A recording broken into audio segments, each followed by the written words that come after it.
Hi there, I'm Jason Dumont. I work for the Idaho Wheat Commission in communications and grow education. My daughters love my quesadillas.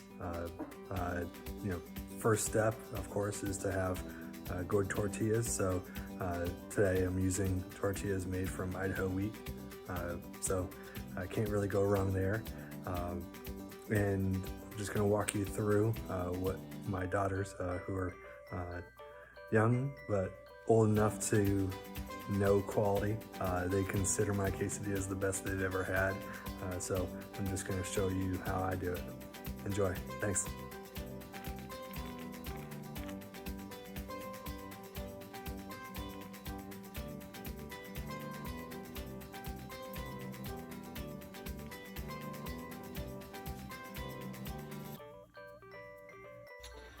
Then I add some olive oil to the pan. Now that the oil in the pan is hot enough, just put that right on there. Oh, you can already hear that sizzling.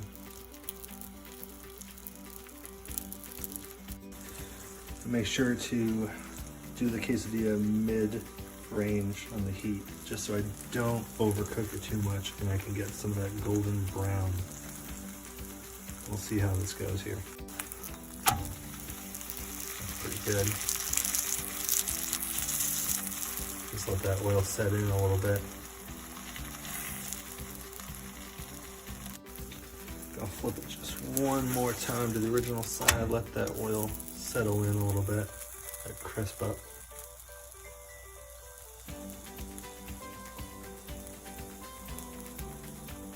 Perfect.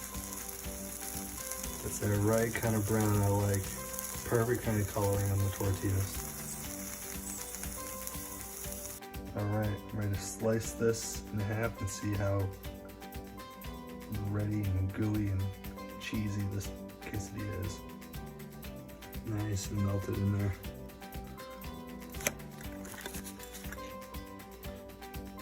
Yeah, that's why my girls say I make the best quesadillas in Idaho.